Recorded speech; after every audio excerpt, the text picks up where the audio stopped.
जय हिंद साथियों। तो स्वागत है अपने YouTube चैनल पे। और इस वीडियो में आपको बताएंगे कि अगर आप एसएससी जीडी का फुल तैयारी कर रहे हैं तो आप वीडियो पे कंटिन्यू बने रहना है, ठीक है। क्योंकि इस वीडियो के अंदर आपको सारे सिलेक्टेड और इंपॉर्टेंट क्वेश्चन करवा रहे हैं जो आपके एग्जाम ओरिएंटेड 100% सिलेक्शन तक लेके जाएगी, ठीक है। वीडियो को कंटिन्यू करते हैं दोस्तों, बट इससे पहले बता दें, अगर आप चैनल पर नए हो तो चैनल को सब्सक्राइब कर लेना। अगर वीडियो पर नए हो तो वीडियो को लाइक करके, और यहाँ पे देख सकते हैं दोस्तों, आपका एसएससी जीडी का इस बार 100% सिलेक्शन वाला क्वेश्चन आपको बताया जा रहा है जो 100% आपको सिलेक्शन तक लेके जाएगी, ठीक है। ये दोस्तों 100% की गारंटी है। जो भी बच्चे ये सारे सिलेक्टेड क्वेश्चन कर लिए उसका सिलेक्शन 100% है, ठीक है। और सब जो भी बच्चे बता रहे हैं, जो इसका पीडीएफ जो भी बच्चे रिवीजन करके जाते हैं तो उसका सिलेक्शन होने की गारंटी है, ठीक है। आप ये दिए गए व्हाट्सएप नंबर पर आपको मैसेज करना है और मैसेज करते ही दोस्तों ये सारे सिलेक्टेड क्वेश्चन को रिवीजन कर लेना है, ठीक है। मिल जाएगा आपको ये सारे सिलेक्टेड। चलिए वीडियो को काफ़ी देर न करते हुए वीडियो को शुरू करते हैं। तो क्वेश्चन यहाँ पे पूछा गया दोस्तों कि लोकतंत्र और विकास के लिए पंचायती राज संस्थाओं के जो पुनः स्थापना के लिए राजीव गांधी द्वारा 1988 में गठित समिति का नाम क्या था। चार ऑप्शन आपके सामने: अशोक मेहता समिति, LM सिंघवी समिति, या फिर दोस्तों GV के राव समिति, या फिर आपका बलवंत राय मेहता समिति। बताइए राइट आंसर क्या हो जाएगा दोस्तों इस क्वेश्चन का सही आंसर। चीज़ें इंपॉर्टेंट है, 100% आपको सिलेक्शन तक लेके जाएगी, ठीक है। इस क्वेश्चन का राइट आंसर अगर ऑप्शन नंबर बी सेलेक्ट किए होंगे तो बिल्कुल राइट आंसर हो जाएगा तो LM सिंघवी समिति, ठीक है। ऑप्शन नंबर बी आप बिल्कुल याद रखना इस क्वेश्चन का सही आंसर। साथ ही बात कर लेते हैं, LM सिंघवी समिति ने जो है सुझाव दिया थी कि पंचायत प्रणाली की जो है संवैधानिक वैधता की दी जाने की जो है सही है, ठीक है। और याद रखना दोस्तों, स्वतंत्र व निष्पक्ष चुनाव कराने का जो है सुझाव दिया गया। और याद रखना दोस्तों, इस समिति ने जो है स्थानीय निकायों के जो है लिए जो है वित्तीय स्वायत्ता हासिल करने की योजना भी बनाई थी।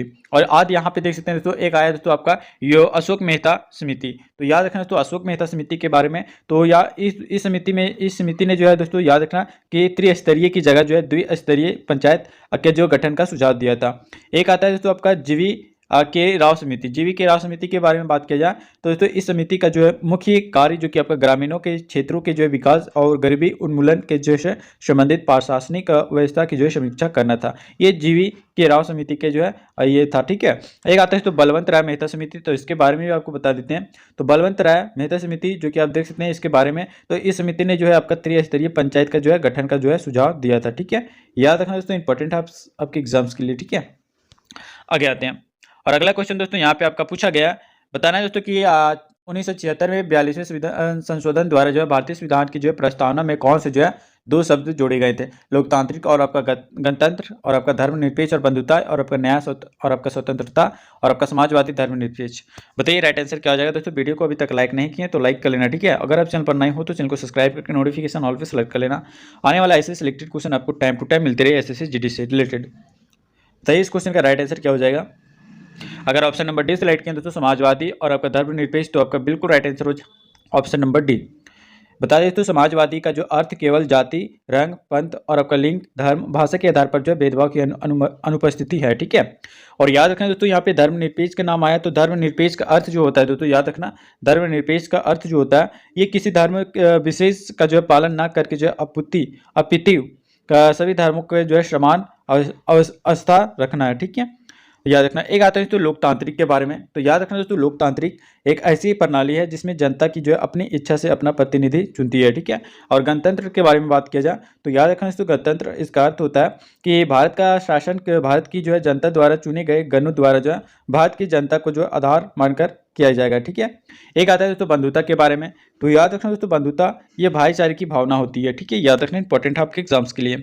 आगे आते हैं, इस बार दोस्तों 100% आपको सिलेक्शन दिलाएगी ये सारे सिलेक्टेड क्वेश्चन इस बार एसएससी जीडी के अंदर। जो भी बच्चा एसएससी जीडी के अंदर सिलेक्शन के लिए चिंतित है तो बस ये पीडीएफ आप रिवीजन करके लेना जो कि आपको 100% सिलेक्शन दिलाएगी। तो ये पीडीएफ हमारे दिए गए व्हाट्सएप नंबर पर मिलेगा जो कि आपको 100% एसएससी जीडी के अंदर सिलेक्टेड क्वेश्चन को सिलेक्शन तक लेके जाएगी, ठीक है। बताइए इस क्वेश्चन का राइट आंसर क्या हो जाएगा। पूछा गया है दोस्तों यहाँ पे चार ऑप्शन कि केंद्र और राज्यों के बीच शक्तियों के जो है विवरण का प्रावधान भारतीय संविधान को किस अनुसूची में किया गया है। 7वीं अनुसूची में, 5वीं अनुसूची, 10वीं अनुसूची, या फिर आपका 6ठी अनुसूची में। बताइए सही आंसर क्या हो जाएगा दोस्तों इस क्वेश्चन का राइट आंसर। बताइए दोस्तों एक एक पॉइंट आपके लिए तैयार किया गया, इस बार सिलेक्शन आपको दिलाकर रहेगी, ठीक है। अगर ऑप्शन नंबर ए सेलेक्ट किया 7वीं अनुसूची तो बिल्कुल राइट आंसर हो जाएगा दोस्तों ऑप्शन नंबर ए, ठीक है। साथ ही याद रखना कि 7वीं अनुसूची में जो है 3 सूचियां का जो है वर्णन किया गया, ठीक है। पहला दोस्तों आपका संघ सूची, दूसरा आपका समवर्ती सूची और आपका तीसरा जो है आपका राज्य सूची। ठीक है, पहला समवर्ती सूची के अंदर जो आता है दोस्तों, याद रखना यहाँ पे पहला जो आपका संघ सूची, इसके अंदर दोस्तों इस सूची पर जो है संघ सूची पर जो है आपका कानून बनाने के अधिकार संसद को है। ठीक है, और आपका समवर्ती सूची में है दोस्तों कि केंद्र और राज्य दोनों कानून बना सकते हैं, यदि मतभेद हो जाए तो केंद्र कानून बनाता है। ठीक है, और राज्य सूची बोलता है दोस्तों कि इस सूची पर जो है केवल राज्य कानून बनाता है। इंपॉर्टेंट आपके एग्जाम के लिए। एक आता है दोस्तों, अब यहाँ पे 5वीं अनुसूची के बारे में बात किया जाए तो यहाँ पे देख सकते हैं 5वीं अनुसूची, ये अनुसूची बोलता है दोस्तों कि इस अनुसूची में जो है अनुसूचित क्षेत्रों और आपका अनुसूचित जातियों के जो प्रशासन और आपका नियंत्रण के विषय पर जो प्रावधान है। ठीक है, एक आता है दोस्तों आपका 10वीं सूची अनुसूची, तो याद रखना ये अनुसूची बताता है दोस्तों कि इस अनुसूची में जो है दल बदल करने वाले सदस्यों को जो है अयोग्य ठहराने संबंधित प्रावधान किए गए हैं। ठीक है, एक आता है आपका दोस्तों 6ठी अनुसूची, तो याद रखना ये अनुसूची बताता है कि इस अनुसूची में जो है असम, मेघालय, त्रिपुरा और आपका मिजोरम राज्यों के जो है जनजातीय क्षेत्रों के जो विशेष में जो प्रावधान किया गया है।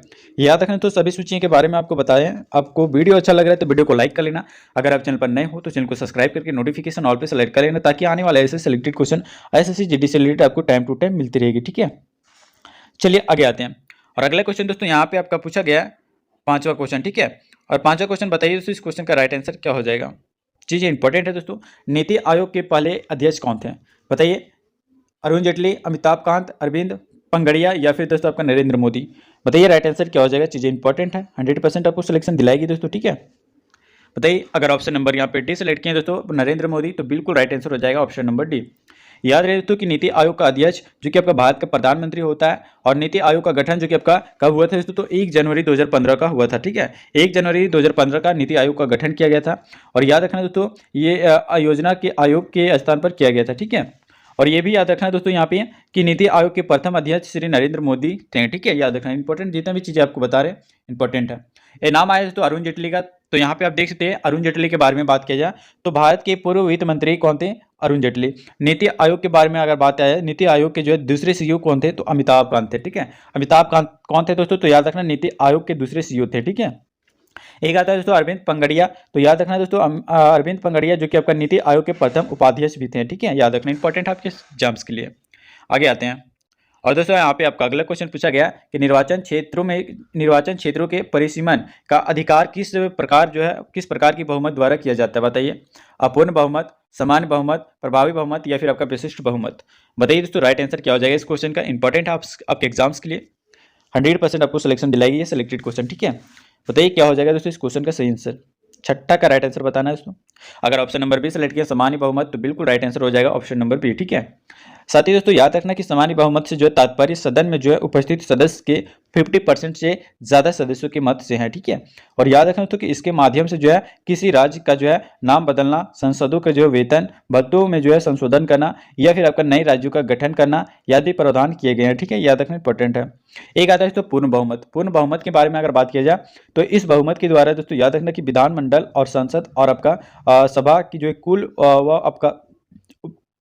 कुल उपस्थिति में जो तो आपका सदस्य संख्या के 2/3 सदस्यों के जो समर्थन से विधेयक पारित करना है। ठीक है, एक आता है तो प्रभावी बहुमत। तो याद रखना प्रभावी बहुमत के बारे में बात किया जाए तो सदन में उसी समय जो उपस्थित सदस्यों की जो संख्या, ठीक है, क्या बताएं दोस्तों, सदस्यों में उसी प्रकार की जो है एक एक चीजें याद रखना, तो कि सदन में जो है उसी समय उपस्थित सदस्यों की संख्या जो कि आपका प्रभावित शक्ति के जो 50% से अधिक बहुमत होती है। ठीक है, एक आता है विशिष्ट बहुमत। तो याद रखना ये बहुमत दोस्तों सदन के सदस्यों के जो 50% से अधिक और आपका वहां उपस्थित और आपका मतदान करने वाले सदस्यों के जो है 2/3 मत होते हैं। याद रखना इंपॉर्टेंट है। जितने भी चीजें बता रहे दोस्तों आपके एग्जाम ओरिएंटेड है, बस आप रिवीजन करते रहना, एसएससी जीडी के अंदर इस पर सिलेक्शन की गारंटी है। ठीक है, आगे आते हैं। और अगला क्वेश्चन दोस्तों, और इससे पहले बता दें जो भी बच्चे अभी तक वीडियो को लाइक नहीं किए तो लाइक कर लेना, अगर आप चैनल पर नए हो तो चैनल को सब्सक्राइब करके नोटिफिकेशन ऑल पे सेलेक्ट कर लेना। आने वाला एसएससी जीडी से रिलेटेड ऐसे सिलेक्टेड और ऐसे प्रैक्टिस सेट आपको टाइम टू टाइम मिलती रहेगी। ठीक है, बताइए दोस्तों इस क्वेश्चन का सही आंसर क्या हो जाएगा। चीजें इंपॉर्टेंट है दोस्तों। अगर ऑप्शन नंबर यहाँ पे 20 सेलेक्ट किए हैं तो बिल्कुल राइट आंसर हो जाएगा दोस्तों यहाँ पे ऑप्शन नंबर 20 6 महीने। ठीक है, यहाँ पे दोस्तों क्वेश्चन जो पूछा गया था दोस्तों कि यदि राष्ट्रीय आपातकाल के कारण लोकसभा की अवधि बढ़ा दी जाती है और जब आपातकाल समाप्त हो जाता है तो बढ़ी हुई अवधि कितने समय तक रहेगी। तो याद रखना तो यहाँ पे 6 महीने तक रहेगी। ऑप्शन नंबर बी आपका बिल्कुल राइट आंसर हो जाएगा, ऑप्शन नंबर बी 6 महीने।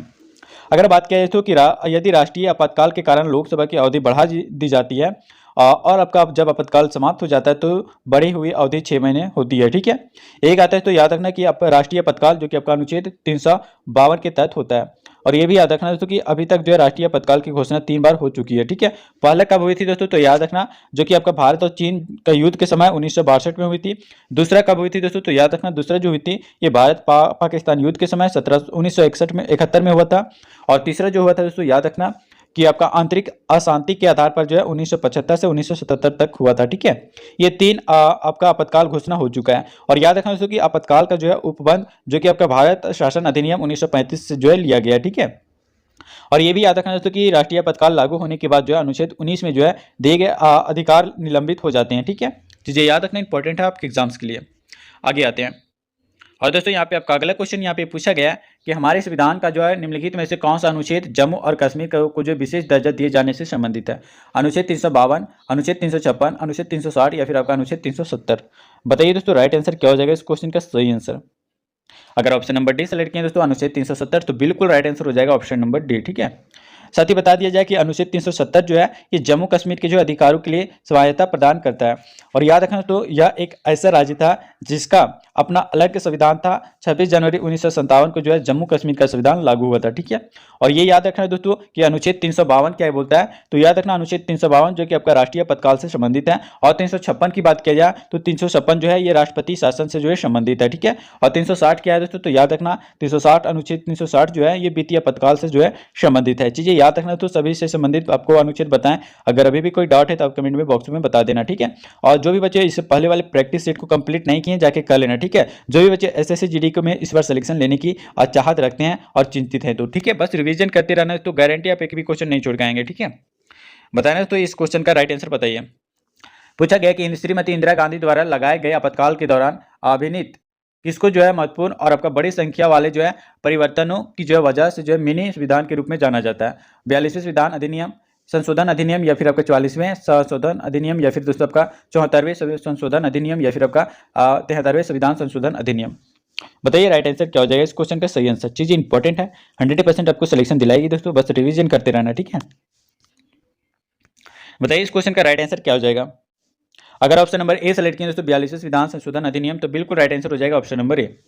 बता दें दोस्तों कि 42वां संविधान संशोधन जो कि आपका 1976 के द्वारा जो प्रस्तावना में जो है 3 नए शब्द समाजवादी, धर्मनिरपेक्ष और अखंडता जोड़े गए हैं। ठीक है, और याद रखना दोस्तों भाग 4 का में दोस्तों अगर बात किया जाए तो याद रखना है कि इसमें वर्णित जो है मौलिक कर्तव्य को जो है इसी संशोधन के तहत जो है जोड़ा गया था। एक आता है दोस्तों आपका 44वें संविधान संशोधन, तो याद रखना कि 44वें संविधान संशोधन जो कि आपका 1978 के द्वारा जो है संशोधन में जो है आपका सर्वप्रथम यानी सबसे पहले आपका कैबिनेट शब्द को जो है जोड़ा गया था। ठीक है, और एक आता है दोस्तों आपका 73वें आपका संविधान संशोधन अधिनियम, तो याद रखना दोस्तों यहाँ पे कि 73वां जो है ये दोस्तों क्या बोलता है, तो याद रखना यहाँ पे कि 73वां संशोधन अधिनियम जो कि आपका 1992 में जो है बना और 1993 में जो है लागू हुआ था। ठीक है, एक आता है तो आपका 74वें संविधान संशोधन अधिनियम, तो याद रखिए ये आपका 74वां संविधान संशोधन अधिनियम जो कि आपका 1952 में हुआ था और 1953 में जो है लागू हुआ था। ठीक है, याद रखना इंपॉर्टेंट है।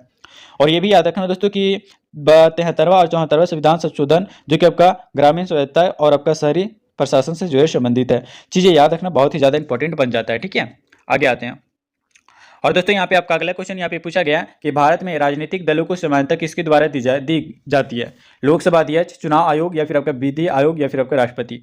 बताइए राइट आंसर क्या हो जाएगा। चीजें इंपॉर्टेंट है दोस्तों, 100% आपको सिलेक्शन दिलाएगी सारे सिलेक्टेड क्वेश्चन। ठीक है, अगर बात की जाए ऑप्शन नंबर बी का चुनाव आयोग तो बिल्कुल राइट आंसर हो जाएगा ऑप्शन नंबर बी। ठीक है, साथ ही बता दिया जाए कि संविधान के जो है भाग 15 अनुच्छेद 324 से 329 का में जो है आपका चुनाव आयोग का उल्लेख किया गया है दोस्तों। और ये भी याद रखना कि भारतीय निर्वाचन आयोग के पास जो है विधानसभा, लोकसभा और आपका राज्यसभा और आपका राष्ट्रपति और उपराष्ट्रपति और आपका विधान परिषद आदि के जो है चुनाव से जो है संबंधित शक्ति भी होती है। याद रखना दोस्तों इंपॉर्टेंट है आपके एग्जाम्स के लिए। ठीक है, और एक आता है दोस्तों आप याद रखना लोकसभा अध्यक्ष, तो लोकसभा अध्यक्ष के बारे में आपको डिटेल में बता देते हैं। ठीक है, लोकसभा अध्यक्ष के बारे में दोस्तों, तो लोकसभा अध्यक्ष का कार्यकाल जो होता है ये लोकसभा की कार्यकाल तक रहता है। ठीक है, और याद रखना विधि आयोग के बारे में अगर बात आया है तो याद रखना कि इसका जो है कार्यविधि जो कि आपका न्याय मंत्रालय को जो है सलाह देना होता है विधि आयोग को। ठीक है, और याद रखना दोस्तों कि विधि आयोग के प्रथम अध्यक्ष जो कि आपका MC शीतलवाड़ है। ठीक है, शीतलवाड़ याद रखना एक आता है दोस्तों आपका राष्ट्रपति। तो राष्ट्रपति के बारे में आपको बताते हैं।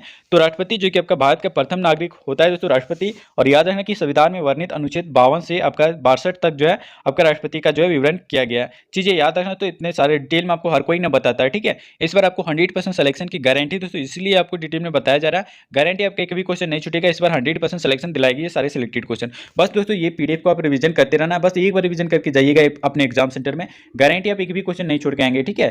चीजें इंपॉर्टेंट है। चलिए आगे आते हैं।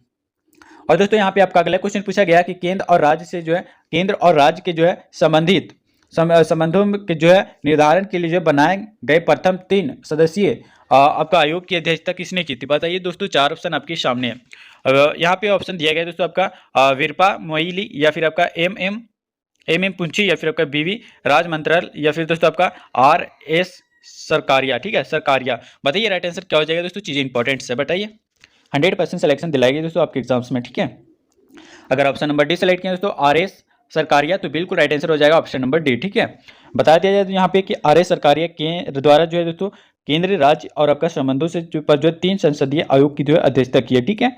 और याद रखें दोस्तों कि सरकारिया आयोग का गठन जो कि आपका 9 जून 1983 में, ठीक है। कब दोस्तों? 9 जून 1983 को जो है सरकारी आयोग का गठन किया गया। और ये भी याद रखना कि इसने जो है अपनी रिपोर्ट जो कि आपका 1988 में जो है जमा कर दी थी। नाम आया दोस्तों सरकारी आयोग के बारे में, तो याद रखना दोस्तों यहाँ पे कि सरकारी आयोग के बारे में बता दिया जाए तो दोस्तों इसने जो है भारतीय संविधान के जो अनुच्छेद 263 के अंतर्गत जो कि आपका जनादेश के रूप में जो है एक अंतरराज्यीय परिषद की जो है स्थापना के लिए सिफारिश है, ठीक है। याद रखना इंपॉर्टेंट है आपके एग्जाम्स के लिए, ठीक है। आगे आते हैं। और अगला क्वेश्चन दोस्तों आपको यहाँ पे बताया गया कि किस अनुच्छेद में वित्त आयोग को जो है अर्ध न्यायिक निकाय के रूप में जो है स्थापित करने का प्रावधान है? बताइए, 4 ऑप्शंस आपके सामने दोस्तों, इंपॉर्टेंट है।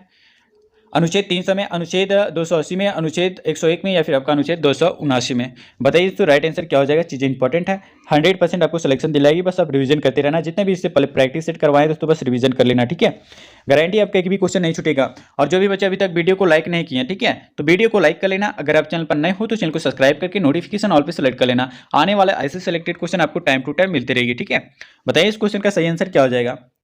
अगर ऑप्शन नंबर बी सेलेक्ट किया दोस्तों अनुच्छेद 280, तो बिल्कुल राइट आंसर हो जाएगा ऑप्शन नंबर बी, ठीक है।